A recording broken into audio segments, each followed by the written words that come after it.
Halo, salam Maranatha. Selamat pagi Bapak Ibu Saudara yang kasih dalam Tuhan. Anda bersama dengan saya Dr. Stephen Einstein Liao. Dan di pagi hari ini Anda kembali bergabung dalam acara Mutiara Kebenaran. Mungkin Anda sedang siang hari atau malam hari, maka selamat siang, selamat malam. Salam damai sejahtera. Sekali lagi Maranatha, Yesus datang kembali Tuhan kita. Dan semoga Anda siap untuk mempelajari firman Tuhan. Saya siap juga untuk belajar bersama dengan Anda dan untuk membuka Alkitab dan untuk kita menelusuri kebenaran bersama-sama. Dan kita dalam episode ini, Mutiara Kebenaran, sudah sampai di dalam 1 Tawarik pasalnya yang ke-8. Sekali lagi, 1 Tawarik pasal 8, dan ke pasal inilah kita akan membuka Alkitab kita. Saya harap Anda bisa membuka Alkitab bersama dengan saya. Tapi kalau misalnya Anda sedang dalam perjalanan, sedang di mobil, sedang menyetir atau lain sebagainya, tidak apa-apa, silakan mendengarkan, mencerna apa yang kita bahas dalam Mutiara Kebenaran kali ini.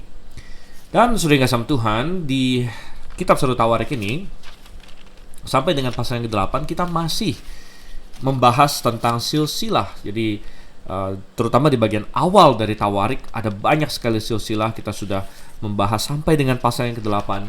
Namun sudah kasih Tuhan, Alkitab adalah tulisan yang diilhamkan Allah. Di dalam 1 Tawarik bukan 1 Tawarik 2 Timotius pasal 3 ayatnya yang ke-16 dikatakan di situ bahwa seluruh kitab suci, ya, seluruh grafe, ada kata grafe di situ, yang diterjemahkan kitab suci, seluruh kitab suci itu diilhamkan oleh Allah dan berguna, bermanfaat, termasuk silsilah-silsilah yang kita baca, saudara kasih Tuhan. Dan itulah salah satu fungsi dari Mutiara Kebenaran ini. Kita mau menarik manfaatnya, kita mau diajar, ya, kita mau diingatkan akan banyak hal. Dan semoga Mutiara Kebenaran menjadi berkat bagi Anda sekalian dalam hal itu. Mungkin kalau kita baca sendiri, ya mungkin kalau saya tidak membuat acara Mutiara Kebenaran ini, saya sendiri tidak menggali sebegitu dalamnya ke dalam konteks-konteks ini, ke dalam berbagai nama, berbagai pasal-pasal ini. Dan saya yakin bahwa pasal-pasal ini jarang sekali dikhotbahkan di gereja. Saya sendiri mungkin tidak akan mengkhotbahkannya di kebaktian minggu atau lain sebagainya. Tetapi ini perlu dipelajari. Dan Mutiara Kebenaran adalah suatu wadah, suatu cara, suatu platform untuk kita mempelajari bagian-bagian firman Tuhan yang mungkin jarang sekali dikhotbahkan, jarang sekali dipikirkan oleh orang percaya. Namun ini adalah bagian dari firman Tuhan. Oke, tanpa berlama-lama lagi, kita buka 1 Tawarik pasalnya yang ke-8. Dan ada berapa ayat di sini kita lihat? Ada 40 ayat. Jadi ya lumayan menengah, ya, tidak sepanjang yang di pasal 6. Pasal 6 itu panjang sekali, ya, ada 81 ayat. Tapi ini juga bukan pasal yang terlalu pendek. Walaupun tentu mayoritas dalamnya isinya nama-nama. Jadi kita akan mengecek nama-nama ini, dan ada untuk setiap nama ada kisah di baliknya, sekalipun mungkin kita tidak terlalu tahu banyak, ya, karena tiap-tiap nama ini mewakili individu-individu, orang-orang yang pernah hidup. Mereka punya kisah, mereka punya hubungan mereka dengan Tuhan, entahkah baik, entahkah buruk. Dan semua ini ditulis untuk keperluan orang percaya sepanjang zaman, baik yang kenal mereka maupun yang tidak kenal dengan mereka. Oke, jadi kita akan membaca, dan sebelumnya kita akan berdoa terlebih dahulu. Mari kita bersatu dalam doa. Bapa yang di surga, kami mengucap syukur bahwa kasih karuniamu begitu besar atas kami. Berkat-berkat-Mu kami rasakan, dan salah satunya adalah berkat firman-Mu yang dapat kami pelajari, sehingga itu menjadi berkat bagi kami pada pagi hari ini. Dan Tuhan, kami memohon tuntunan-Mu, memohon pimpinan-Mu. Bawalah kami kepada pengertian yang lebih mendalam, lebih baik lagi akan kebenaran-kebenaran-Mu, dan kata-kata yang telah Engkau catatkan, tuliskan, kiranya bermanfaat bagi kami. Itu pinta kami yakin itu sesuai kehendak-Mu. Kami layangkan atas nama Juru Selamat kami, Yesus Kristus. Kami berdoa. Amin. Ya, coba kita lihat sekarang bagaimana kita mau membagi ini. Ya, ada 40 ayat di semuanya, tapi mungkin saya akan membaca ayat 1 sampai dengan ayat 28 terlebih dahulu, lalu kemudian kita akan membahas ayat-ayat ini. Jadi kalau Anda punya Alkitab silahkan ya, ikutin. Saya akan baca ayat 1 sampai ayat 28. Benyamin memperanakan Bela, anak sulungnya, Asibel, anak yang kedua, Ahrah, anak yang ketiga, Noha, anak yang keempat, dan Rafa, anak yang kelima. Anak-anak Bela ialah Adar, Gera, Abihud, Abisua, Naaman, Ahwah, Gera, Sefufan, dan Huram. Inilah anak-anak Ehud. Mereka ini adalah kepala-kepala puak penduduk Geba yang diangkut ke dalam pembuangan ke Manahat. Naaman, Ahia, dan Gera mengangkut mereka ke dalam pembuangan. Ia memperanakan Uza dan Ahihud. Saharaim mendapat anak di daerah Moab sesudah diusirnya Husim dan Baara istri-istrinya. Ia mendapat anak dari Hodesh, istrinya yakni Yobab, Zibia, Mesa, Malkam, Yeus, Sokya, dan Mirma. Itulah anak-anaknya, kepala-kepala puak. Sebelum itu dari Husim ia telah mendapat anak, yakni Abitub dan Elpaal. Anak-anak Elpaal ialah Eber, Misam, dan Semet. Dia ini mendirikan kota Ono dan kota Lot dengan segala anak kotanya. Beria dan Sema adalah kepala-kepala puak penduduk Ayalon. Mereka telah menghalau penduduk Gad. Ahio, Sasak, Yeremot, Zebaja, Arad, Eder, Mikhael, Yispa, dan Yoha ialah anak-anak Beria. Zebaja, Mesulam, Hizki, Heber, Yismerai, Yizlia, dan Yobab ialah anak-anak Elpaal. Yakim, Zikri, Zabdi, Elionai, Ziletai, Eliel, Adaya, Beraya, dan Simrat ialah anak-anak Simei. Yispan, Eber, Eliel, Abdon, Zikri, Hanan, Hananya, Elam, Antotia, Yifdea, dan Penuel ialah anak-anak Sasak. Samserai, Seharia, Atalia, Yaaresya, Elia, dan Zikri ialah anak-anak Yeroham. Itulah para kepala puak, para kepala menurut keturunan mereka. Mereka ini diam di Yerusalem. Oke, baik saudara yang kasih dalam Tuhan. Kita sudah baca dari pasal 8 ayat 1 sampai ayat 28, dan ini adalah berbicara mengenai daftar keturunan Benyamin, saudara kasih Tuhan. Benyamin seperti sudah kita bahas adalah anak yang terakhir dari Yakub, dan mereka adalah suku yang tentu paling terakhir, tetapi mereka memiliki dampak yang cukup luar biasa. Nanti kita akan lihat bahwa dari mereka adalah raja pertama Saul, belum sampai ke sana, dan mereka adalah suku yang banyak drama yang sudah kita bahas ya. Ada banyak hal yang terjadi dengan mereka. Mereka terlibat dengan peperangan dengan semua suku yang lain dan lain sebagainya. Sebenarnya mereka sudah dibahas di pasal 7, yaitu di pasal 7 ayat 6 dan seterusnya. Tetapi kenapa ada satu pasal lagi yang spesial untuk mereka di sini? Jadi rupanya Benyamin ini memang perlu mendapat perhatian khusus. Karena kalau kita masih ingat, ketika kerajaan Israel terpecah dua di zamannya Rehabeam waktu itu, ya, Salomo dia terlibat penyembahan berhala karena istri-istrinya, sehingga Tuhan marah. Tuhan berkata bahwa anak Salomo akan kehilangan kerajaannya. Dan benar, saudara Tuhan, waktu Rehabeam jadi raja, Tuhan membangkitkan Yerobeam. Lalu akhirnya kerajaan itu terbagi dua. Sebelah utara dipegang oleh Yerobeam yang ada dari keturunan Efraim, dan sebelah selatan adalah Rehabeam anaknya Salomo. Namun Tuhan ada bilang bahwa dia masih akan menyisakan satu suku. Jadi dia akan buang atau dia akan ambil semua suku yang lain dari tangan keturunan Salomo, tapi Tuhan masih akan menyisakan satu suku untuk Benyamin. Untuk Yehuda maksudnya. Dan suku itu adalah Benyamin, saudara Tuhan. Nah, kebetulan memang berdasarkan pembagian daerah, suku Benyamin itu persis ada di sebelah utara Yehuda. Jadi mereka yang paling dekat dengan Yehuda. Sehingga ketika kerajaan itu terpecah dua, Yehuda versus Efraim, ya kan? Yehuda atau Efraim. Nah, 10 suku atau 9 boleh dibilang itu ikut dengan Efraim. Ya, kemudian satu suku ikut dengan Yehuda. dan suku itu adalah Benyamin. Ya, dan ini luar biasa. Waktu kita bahas di kitab Kejadian, saya sudah pernah singgung bahwa Benyamin hampir, ya, ini sebenarnya trik sih. Waktu itu bukan benar-benar dia mau jadi budak, tapi ingat, waktu itu dia pikir dia bakal jadi budak seumur hidup karena ada trik yang dimainkan oleh Yusuf, yaitu Yusuf dengan diam-diam menaruh piala dia ke dalam kantongnya Benyamin, saudara kasih Tuhan. Lalu Yusuf suruh kejar dengan pasukan.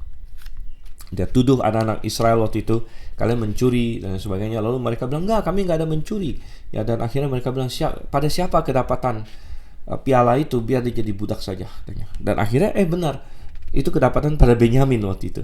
Dan tentu itu semua set up, ya, semua itu di set up oleh Yusuf. Dan akhirnya, wah, mereka semua begitu bingung, padahal bapak mereka Yakub sudah wanti-wanti tidak boleh ada apa-apa terjadi pada Benyamin.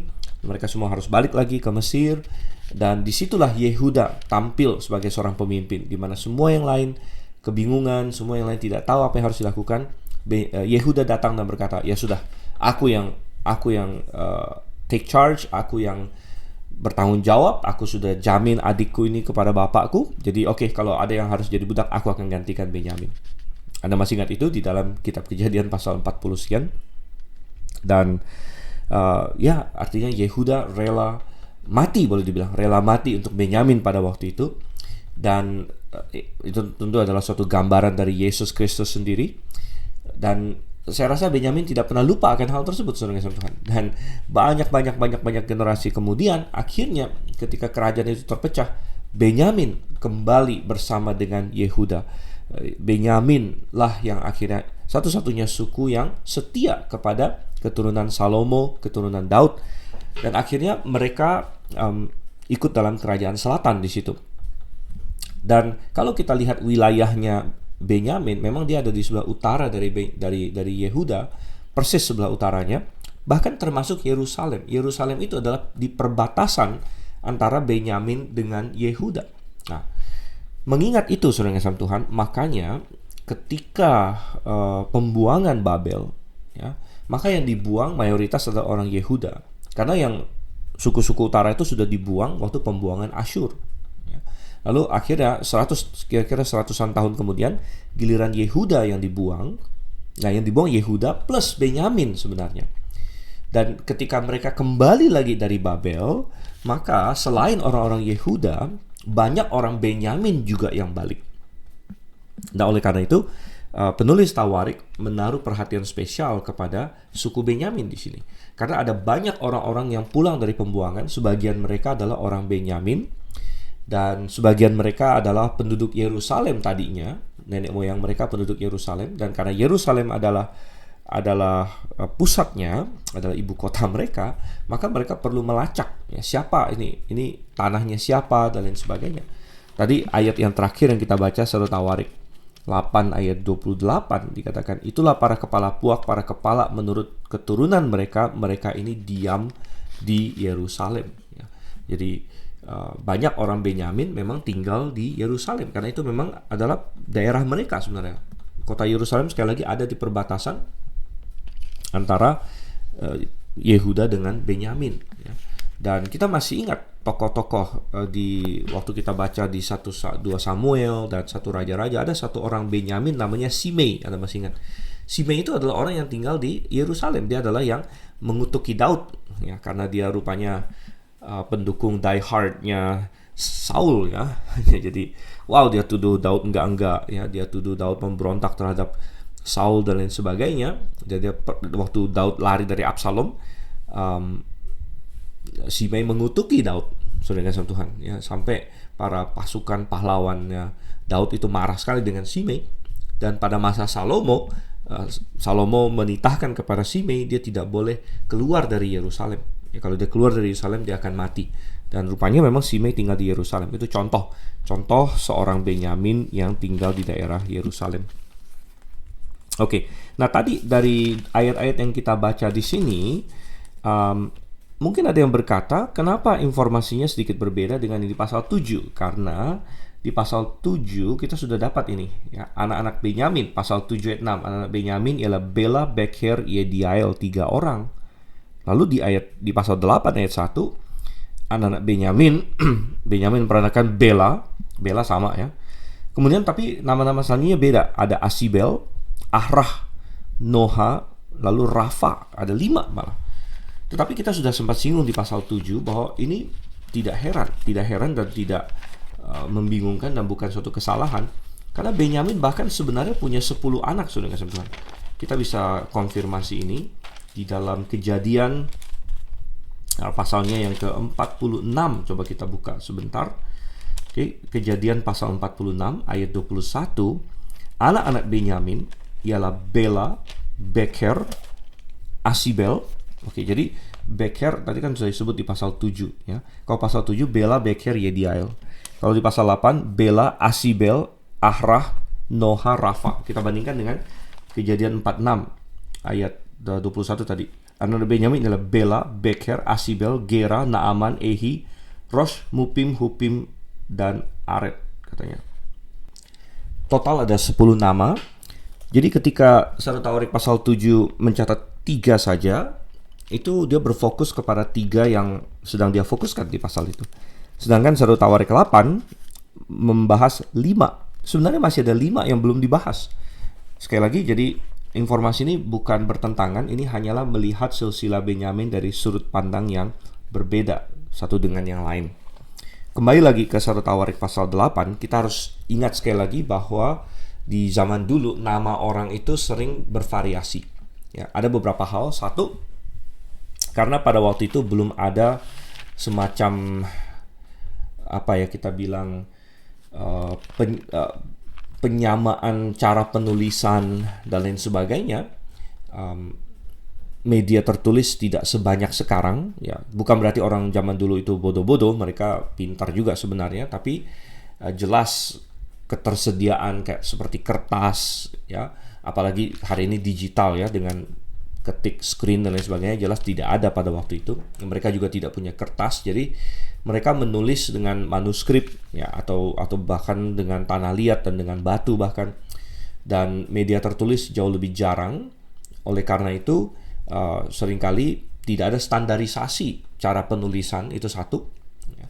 Sehingga mereka rata-rata menulis sesuai dengan bunyinya saja, dan itu bisa bervariasi. Kalau misalnya ada orang tidak pernah melihat cara menulis suatu nama, tapi hanya dengar bunyinya saja, tentu cara tulisnya bisa ada beberapa variasi ya. Kemudian itu sering terjadi. Dan kemudian ada fakta bahwa mereka memang sering punya lebih dari satu nama. Itu sudah kita bahas ya, bahwa kadang-kadang mereka dikasih 2 nama. Salomo saja punya 2 nama ya, Salomo, kemudian Tuhan juga kasih nama Yedija kepada dia. Kemudian dalam perjalanan hidup mereka bisa ganti nama ya, atau mereka dikasih julukan yang lain dan lain sebagainya. Jadi ini yang menjadi tantangan ketika kita mempelajari silsilah, lalu kita menemukan nama-nama yang berbeda di sini. Oke. Tapi kalau kita lihat lagi nama-nama dari suku Benyamin di sini, ada beberapa nama yang mungkin kita tahu dari hal-hal lain ya, atau dari cerita-cerita lain dalam Alkitab. Suku Benyamin sekalipun dia anak paling kecil, namun dia lebih prominent dibandingkan dengan beberapa suku lain. Ya, suku-suku yang hampir nggak kedengeran, ya, bahkan hilang ditelan ya, seperti Simeon, suku Dan, ya, suku beberapa suku yang lain ya, mungkin kayak Asher lah atau Gad dan lain sebagainya yang jarang kedengaran. Benyamin justru cukup banyak menghasilkan pemimpin-pemimpin. Kalau kita lihat di ayat yang ke-6 dikatakan inilah anak-anak Ehud. Nah, Ehud di sini kita jadi teringat, Ehud ini adalah seorang hakim, saudara-saudara. Bahkan dia adalah hakim kedua. Hakim pertama adalah Otniel. Kalau kita lihat ke dalam Hakim-Hakim pasal 3, nah Otniel ini dari Yehuda, dia adalah masih keluarga kepada Kaleb ya. Tetapi habis Otniel adalah Ehud dari Hakim-Hakim pasal 3 ayat 12, dan Ehud melawan Eglon waktu itu. Dan hal yang paling diingat mungkin mengenai Ehud adalah fakta bahwa dia orang kidal. Dia dikatakan di ayat yang ke-15, coba kita buka Hakim-Hakim 3 ayat 15. Lalu orang Israel berseru kepada Tuhan, maka Tuhan membangkitkan bagi mereka seorang penyelamat, yakni Ehud anak Gera orang Benyamin, seorang yang kidal. Dan kita masih ingat kisahnya bagaimana dia menggunakan kekidalan dia untuk menipu mungkin Raja Moab, Eglon waktu itu. Dia pura-pura ada berita sangat penting untuk Eglon, lalu mungkin karena Eglon memperhatikan tangan kanan dia, tangan kiri dia secara diam-diam mengambil pedang dan menusuk Ehud di sini ya. Nah, Ehud di Hakim-Hakim disebut sebagai anak Gera. Dan kalau kita bandingkan 1 Tawarik pasal 8, Gera memang ada disebut ya, nama Gera muncul bahkan lebih dari 1 kali. Di ayat 3 dikatakan anak Bela ialah Adar. Jadi Bela kan tadi anak Benyamin. Benyamin memperanakan Bela, lalu Bela memperanakan beberapa anak ya, Adar, Gera, Abihud, Abisua, Naaman, Ahoah, Gera, Sefufan, dan Huram. Dan ini bisa jadi juga bukan anak Bela semua, tapi maksudnya keturunan ya dalam suatu jalur gitu. Bisa jadi Bela memperanakan Adar, lalu Adar memperanakan Gera, Gera memperanakan Abihud, Abisua, Naaman, Ahoah, dan lain sebagainya. Dan akhirnya sampai ke zaman Ehud di sini, itu sudah zaman Hakim-Hakim sudah. Dan itu adalah Ehud ya, jadi seorang pemimpin yang muncul dari suku Benyamin. Dan tentu itu kembali, kalau kita melihat suku Benyamin, salah satu pelajaran yang harus kita ingat adalah bahwa Tuhan bisa memakai yang paling muda sekalipun ya. Tuhan bisa memakai anak bawang lah boleh dibilang ya. Benyamin itu boleh dianggap anak bawang. Dia paling diproteksi oleh bapaknya, apalagi setelah dia kehilangan Yusuf ya. Dan semua saudara-saudaranya sepertinya memproteksi dia juga ya, karena mereka trauma juga masalah Yusuf. Jadi Benyamin ini anak bawang, tetapi anak bawang ini menghasilkan suku yang ya banyak sekali ini jasanya juga untuk Israel, walaupun ada juga masa-masa kelamnya. Dan ini memberitahu kita bahwa siapapun bisa dipakai oleh Tuhan asal mereka memang punya hubungan dengan Tuhan. Ini penting ya. Nah, mungkin para pendengar sekalian ada yang anak bawang juga, ada yang mungkin dalam situasi ekonomi, mungkin di antara saudara-saudara dia paling miskin atau paling tidak dianggap, paling bukan orang siapa-siapa dan lain sebagainya. Tapi Anda bisa dipakai oleh Tuhan ya. Nah, ada suatu insiden yang dicatat di ayat 6 dan seterusnya mengenai pembuangan di sini ya. Penduduk Geba diangkut ke dalam pembuangan ke Manahat. Ya, dan ini bukan bicara mengenai pembuangan Babel tentunya, karena pembuangan Babel masih jauh lagi di bawah. Ini ada di zaman Hakim-Hakim, dan Manahat ini sebenarnya adalah suatu tempat di wilayah Moab sepertinya.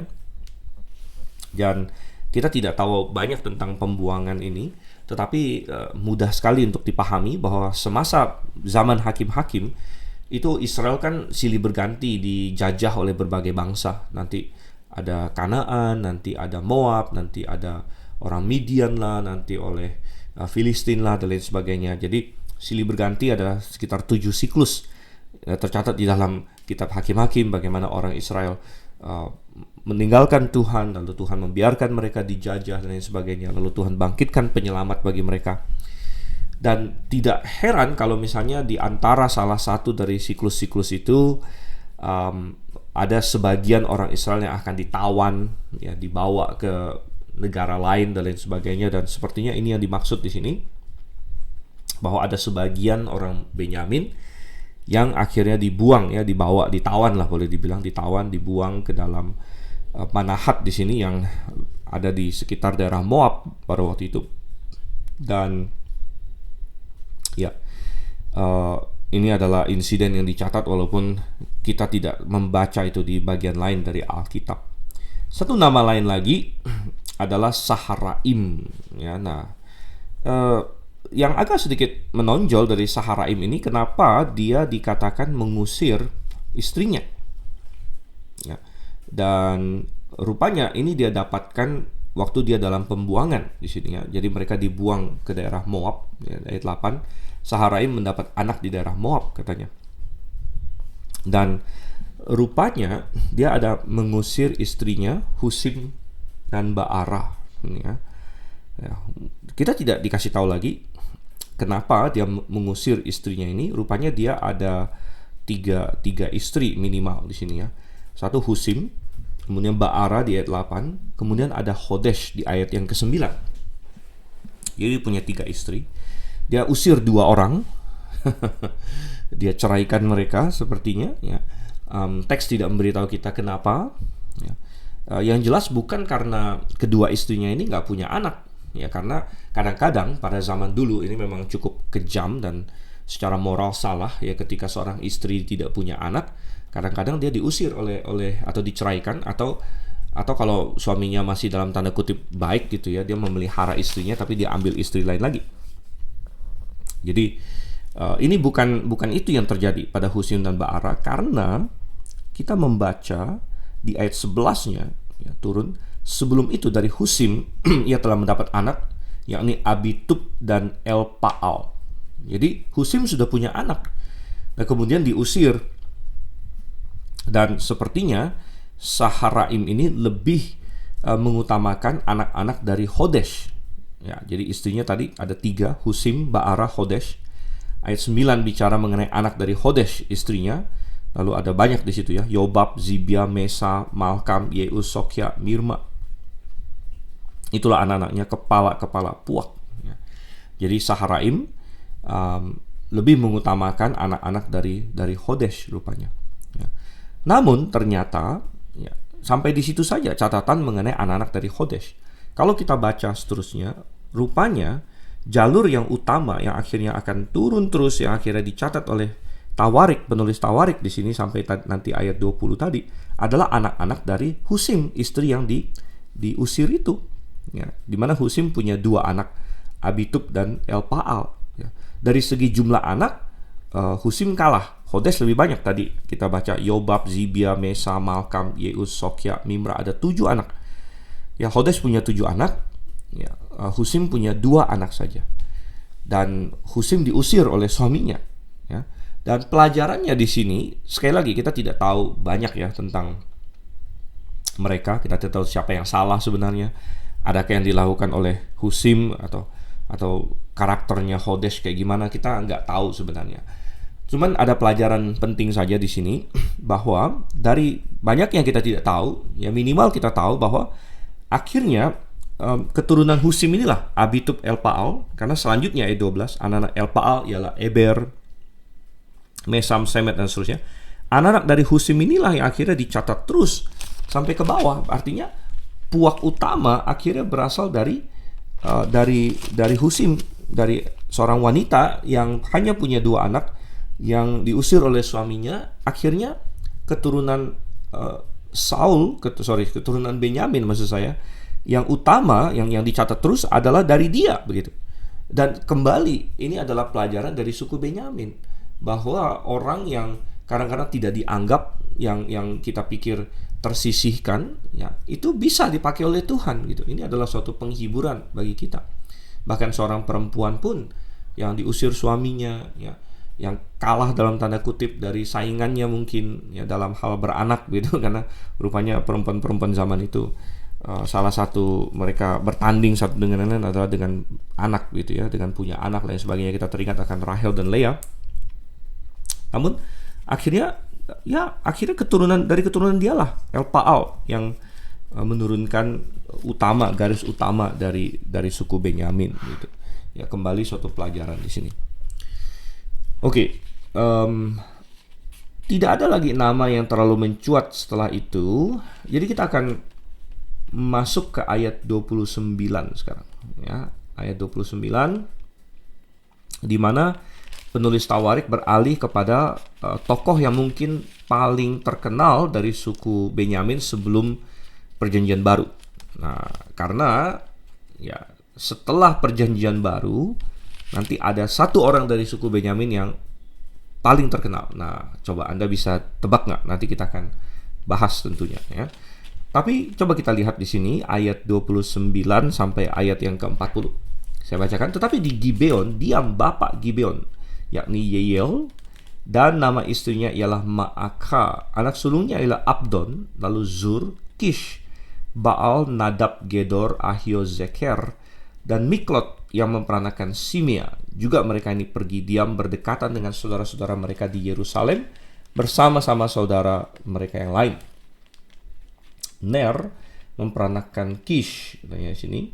Kish memperanakan Saul, Saul memperanakan Yonatan, Malkisua, Abinadab, dan Esibaal. Anak Yonatan ialah Meribaal, dan Meribaal memperanakan Mika. Anak-anak Mika ialah Piton, Melek, Tarea, dan Ahaz. Ahaz memperanakan Yoada. Yoada memperanakan Alemet, Azmawet, dan Zimri. Zimri memperanakan Moza. Moza memperanakan Bina. Anak orang ini ialah Rafa. Anak orang ini ialah Elasa. Anak orang ini ialah Azel. Azel mempunyai 6 orang anak, dan inilah nama-nama mereka: Azrikam, Bokru, Ismail, Searia, Obaja, dan Hanan. Itulah sekaliannya anak-anak Azel. Anak-anak Esek saudaranya ialah Ulam, anak sulungnya, lalu Yeush, anak yang kedua, dan Elifelet, anak yang ketiga. Anak-anak Ulam itu adalah orang-orang berani, pahlawan-pahlawan yang gagah perkasa, pemanah-pemanah. Anak dan cucu mereka banyak, 150 orang. Mereka semuanya itu termasuk Bani Benyamin. Kita sudah singgung di pasal 7 bahwa Benyamin pernah hampir punah, ya, karena mereka secara sangat bodoh, demi kesukuan, demi toleransi atau loyalitas kesukuan, mereka memilih untuk memproteksi orang-orang jahat di tengah-tengah mereka, sehingga suku-suku lain sadar bahwa penjahat-penjahat ini harus dihukum, kalau tidak Tuhan yang akan hukum mereka. Sehingga akhirnya semua suku yang lain berperang dengan Benyamin, dan Benyamin hampir punah, sisa 600 orang saja. Itu semua tercatat di dalam kitab Hakim-Hakim. Namun ternyata Benyamin bangkit, saudara-saudara. Nah, ini adalah kisah Benyamin. Ya, kisah Benyamin adalah dia adalah anak bontot, anak bawang, namun dia berjasa. Dia adalah suku yang hampir punah, namun bisa bangkit lagi. Tadi kita sudah baca orang-orang tertentu seperti Ehud, kemudian tadi Saharaim, dan lain sebagainya. Dan memang akhirnya dari suku Benyamin inilah muncul raja pertama, dan itu yang dibahas di sini. Fokus ada pada Saul. Saul adalah anaknya Kish, kemudian anaknya Ner. Dan Ner ini sepertinya adalah nama lain, ya, dari leluhur Saul, karena kalau kita baca di dalam 1 Samuel, coba kita lihat di sini. Di 1 Samuel pasal 9 ayat 1 dikatakan ada seorang dari daerah Benyamin namanya Kish. Nah, Kish ini kan bapaknya Saul, ya. Kish bin Abiel di sini, ya, bin Zeror bin Bekhorat bin Afiah, seorang suku Benyamin, seorang yang berada. Jadi Kish bin Abiel. Sedangkan di 1 Tawarik pasal 8 Ner memperanakan Kish. Jadi kesimpulan kita, Ner adalah nama lain dari Abiel. Abiel adalah nama yang indah, artinya bapakku adalah Allah. Jadi dia punya nama panggilan mungkin Ner dan sebagainya. Dan dia memperanakan Saul. Ya, Saul tentu mendapat perhatian khusus karena dia adalah raja pertama. Namun tentu pemerintahannya cukup tragis, ya. Dia mulai dengan baik tapi mengakhiri dengan sangat buruk. Dia mulai dengan rendah hati. Waktu itu dia bingung dengan Samuel. Dia bilang, kenapa pilih aku? Aku adalah kaum yang kecil dan lain sebagainya. Dia rendah hati. Namun dia berakhir dengan tinggi hati. Ya. Awalnya dia merasa sangat bersyukur dia bisa menjadi raja. Tapi sebagaimana sering terjadi, kekuasaan mengkorupkan dia. Dan akhirnya dia menganggap status raja itu sebagai hak milik dia dan bukan anugerah Tuhan, sehingga dia tidak terima ketika Tuhan berkata, tidak, aku pecat kamu jadi raja, aku tidak mau kamu jadi raja lagi. Dan dia lupa bahwa yang mengangkat dia menjadi raja adalah Tuhan, sehingga Tuhan pula yang berhak untuk menurunkan dia. Dan kita harus selalu ingat ini, saudara kasih Tuhan, ya. Dan kita ingat ketika Daud berdosa, lalu dia menyesal di hadapan Tuhan, ya. Lalu akhirnya Tuhan izinkan Absalom untuk bangkit melawan dia. Apa yang Daud katakan? Ya, Daud berserah kepada Tuhan. Dia bilang, kalau Tuhan masih berkenan akan aku, waktu dia lari dari Absalom, ya. Ingat, dia harus lari, dia keluar dari istananya, dia lari dari Yerusalem. Dan dia bilang, kalau Tuhan berkenan dengan aku, Tuhan akan balikkan. Ya, dan kalau Tuhan tidak, ya sudah, itu hak Tuhan, gitu. Ini adalah sikap yang benar, saudara Tuhan. Sikap yang berserah kepada Tuhan. Saul tidak punya itu. Dia memberontak kepada Tuhan 2 kali minimal. Dan Samuel bilang, oke, Tuhan sudah punya orang yang lain. Tapi Saul tidak mau terima. Ya, Saul berpikir ini adalah hak dia. Ya. Dan bahkan ketika dia makin sadar bahwa Daud adalah orang yang luar biasa yang Tuhan pilih, dia menjadi membenci Daud. Padahal itu menantu dia sendiri. Dan dia dengan segala cara berusaha membunuh Daud. Bahkan hampir dia bunuh anaknya sendiri Yonatan karena Yonatan membela Daud, saudara. Dan Yonatan ada disebut di sini. Ya, itu adalah anak Saul yang paling hebat. Yonatan juga seorang pahlawan yang luar biasa. Tuhan pernah mendatangkan kemenangan besar bagi Israel melalui Yonatan dengan bujang pembawa senjatanya. Ketika berdua saja mereka menimbulkan kekacauan luar biasa di perkemahan orang Filistin yang akhirnya memicu kemenangan Israel pada hari itu. Dan Yonatan akhirnya bersahabat baik dengan Daud, ya, karena kindred spirit, orang bilang, dua orang yang punya roh dan jiwa yang sama gitu, yang searah, dan mereka saling mengasihi dengan kasih persahabatan yang luar biasa.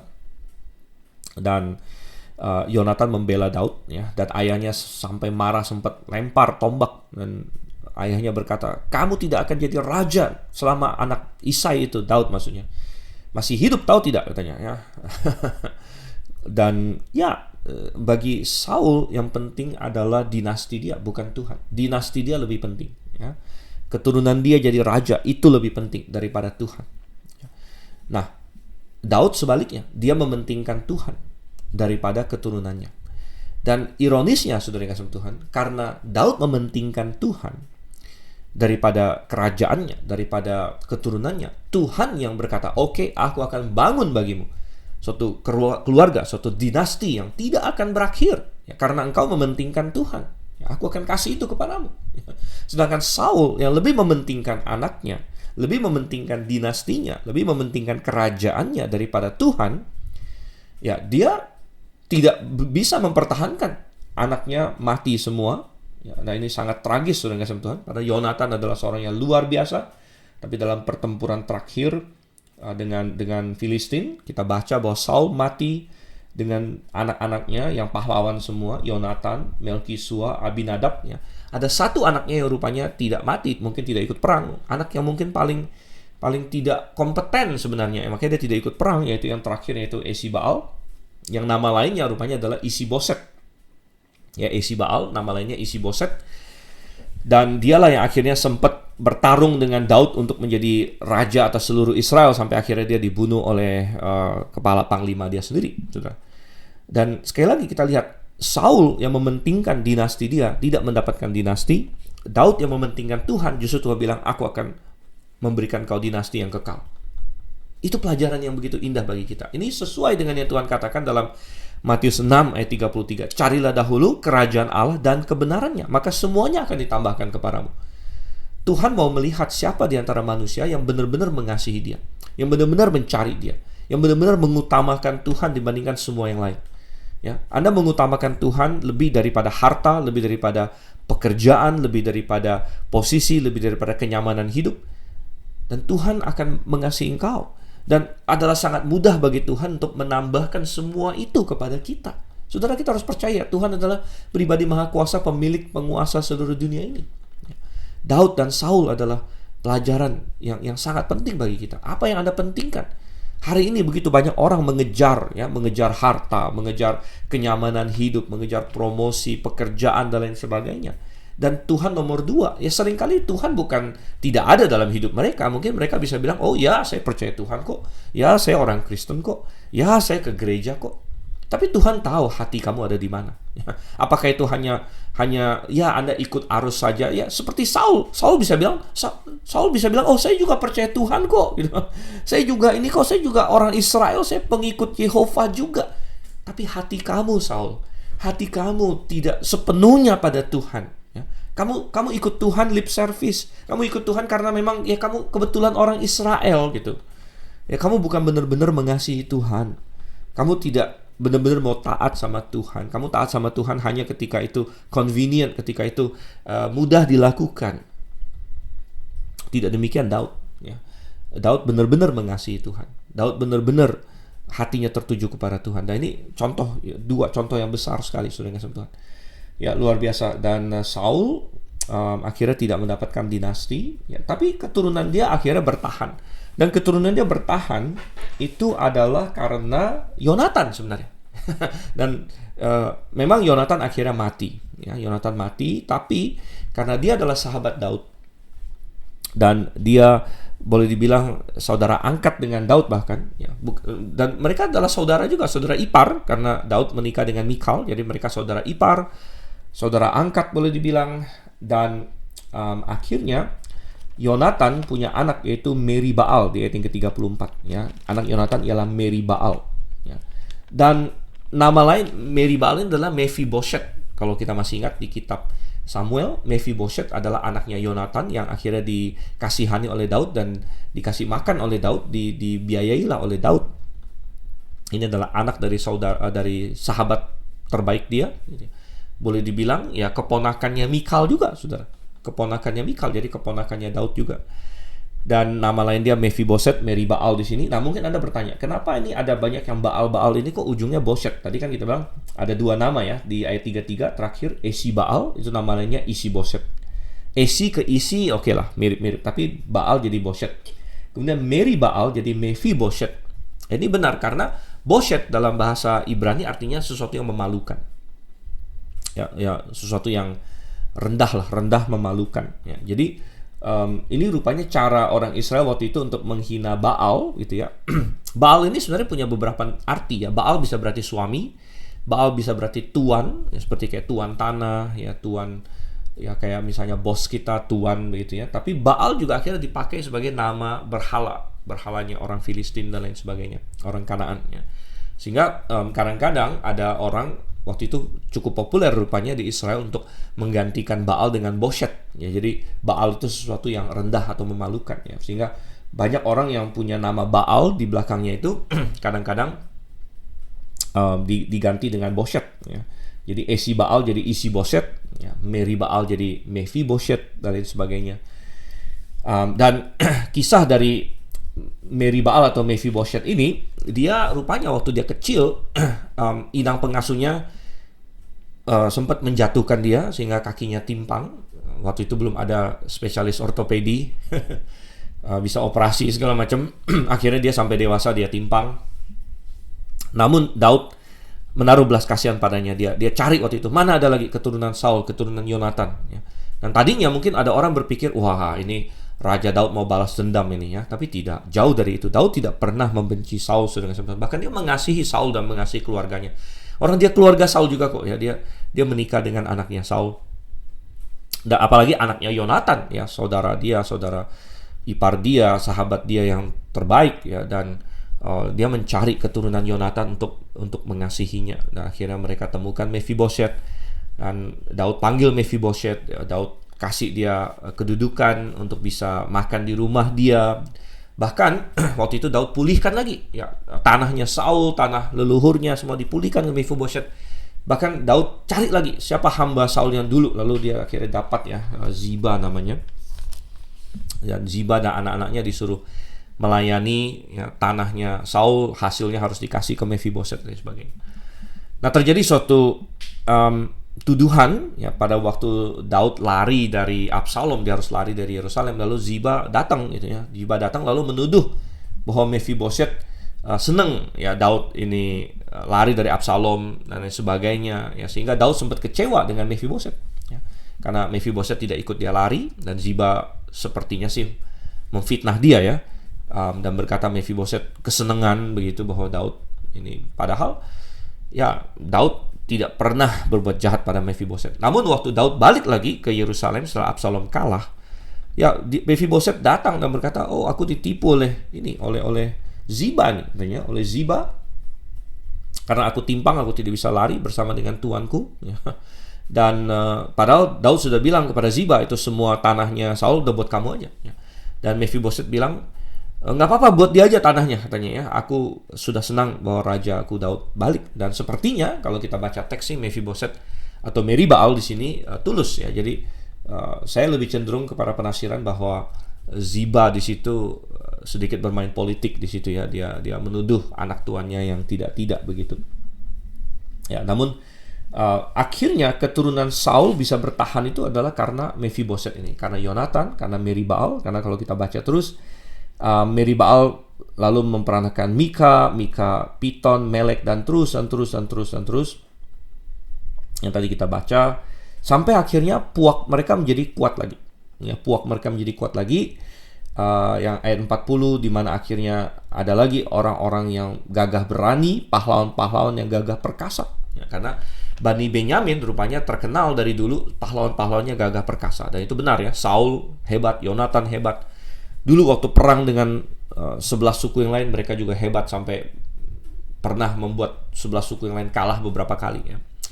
Dan akhirnya muncul lagi di sini ya. Dan itu semua adalah karena Yonatan, karena Mephiboset, karena hampir boleh dibilang semua keturunan Saul yang lain binasa. Bahkan anak dari gundiknya, kalau kita masih ingat ada suatu insiden di mana orang-orang Gibeon ya, karena Saul mempersekusi ya, menganiaya orang Gibeon, padahal Yosua sudah bersumpah tentang orang-orang Gibeon bahwa mereka akan dilindungi, tapi Saul malah menganiaya mereka, mengejar mereka, membunuh mereka, dan Tuhan datangkan tulah atas tanah itu karena orang Gibeon. Dan akhirnya ada anak-anak Saul yang harus dihukum mati, anak dari gundiknya ya, dan Daud menyayangkan Mephiboset dan tidak mau kasih Mephiboset atau anak-anaknya, dan akhirnya keturunan Saul muncul dari Mephiboset, yang adalah kembali pelajaran yang berulang lagi dari suku Benyamin di sini. Orang yang lemah, ya, anak yang timpang, orang yang kakinya lumpuh, akhirnya dari dialah muncul kembali puak Saul ya, muncul kembali keturunan Saul yang tadinya Saul boleh dibilang karena pemberontakan dia kepada Tuhan, mestinya kalau keturunannya habis semua, mati semua, itu sah-sah saja gitu. Tapi Tuhan mengasihani Yonatan ya, sebagai orang yang beriman, dan kemudian lewat Mephiboset, mungkin anak yang tidak dianggap, cucu Saul yang tidak dianggap karena dia timpang ya, tidak mungkin jadi raja, tapi melalui dia akhirnya keturunan Saul bangkit lagi di tahun-tahun kemudian. Jadi ini adalah pelajaran kita, kiranya kita mencamkannya, bahwa Tuhan bisa pakai siapa saja, asal hubungan kita dengan Tuhan adalah baik, asal kita bergantung kepada kekuatan Tuhan ya. Suku Benyamin, Mephiboset, kita baca Ehud dan lain sebagainya, semua adalah pelajaran bagi kita. Oke, baik, saya harap ini bermanfaat bagi Anda ya. Mari kita terapkan dalam hidup kita. Kita belajar tadi dari Saul, dari Daud ya, dari carilah dahulu kerajaan Allah dan kebenarannya, dan bahwa Tuhan bisa memakai semua orang. Sampai di sini dulu. Mari ikuti terus firman Tuhan, belajar terus firman Tuhan. Saya undur diri, saya Dr. Stephen Einstein Liao. Sampai ketemu di pasal-pasal selanjutnya. Maranatha.